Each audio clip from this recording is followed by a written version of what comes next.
చింటూ తండ్రి విశ్వనాథ్. ఆయన పుట్టినరోజు సందర్భంగా ఓ బహుమతి ఇవ్వాలనుకున్నాడు చింటూ.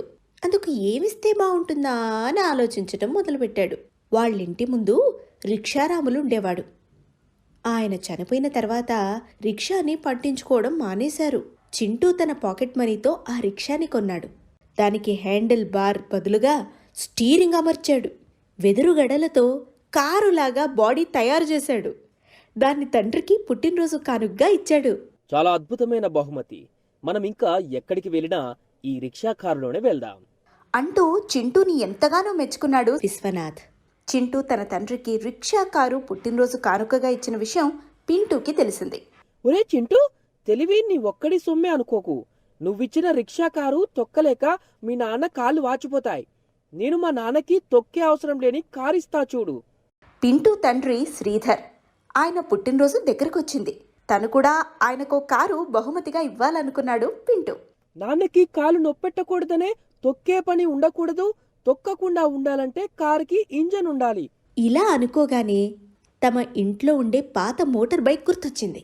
దాన్ని బాగు చేయించాడు. దాంతో తను కూడా ఆటో రిక్షాలా వెనక 2 చక్రాలు బిగించాడు. వెదురు బొంగులతో కాకుండా చెక్కలతో కారులాగా బాడీ తయారు చేశాడు. తండ్రి శ్రీధర్ పుట్టినరోజు నాడు బహుమతిగా ఇచ్చాడు. చాలా బాగుందిరా పింటూ. నువ్వు అన్నింటిలోనూ ఆ చింటూని మించిపోతున్నందుకు చాలా సంతోషంగా ఉంది. చదువుల్లో కూడా అతని కంటే ఎక్కువ మార్కులు సంపాదించి నా గౌరవం నిలబెట్టాలి అంటూ పింటూని ఆశీర్వదించాడు. పింటూ కారుని అందరూ ఆటో కార్ అని పిలవడం మొదలుపెట్టారు. ఒకరోజు ఆటో కారులో శ్రీధర్, పింటూ బజార్కి వెళ్తున్నారు. దారిలో చింటూ కనిపించాడు. అతన్ని చూడగానే కారు ఆపాడు శ్రీధర్. ఎక్కరా చింటూ, నిన్ను మీ ఇంటి దగ్గర దింపేస్తా. చింటూని ఎక్కించుకుని ఆటో కారులో వెళ్తున్నారు ఈ ముగ్గురు. చింటూకి ఆ కారులో వాసన తేడాగా కనిపించింది. అంకుల్, పెట్రోల్ వాసన వస్తుందేంటి?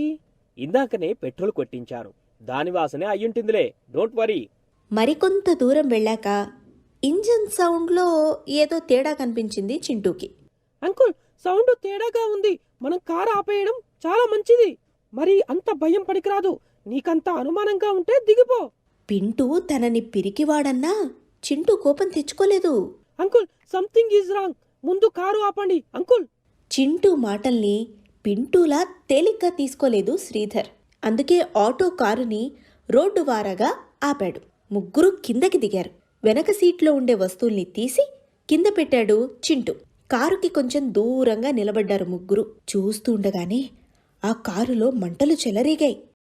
కేవలం శబ్దంలో వచ్చిన మార్పుని పసిగట్టడం ద్వారా తమ ప్రాణాలు కాపాడిన చింటూని అభినందించాడు Sridhar. Your presence of mind is great Chintu. నువ్వే లేకపోతే ఈరోజు మేం బతికే వాళ్ళమే కాదు. I'm proud of you my boy. Chintu తెలివితేటల వల్ల ముగ్గురికి ప్రాణాపాయం తప్పింది. అందుకే పెద్దవాళ్ళంటారు, తెలివి ఉంటే సరిపోదు, దాన్ని సరిగ్గా ఉపయోగించుకోవడంలోనే విజయం ఉంది అని.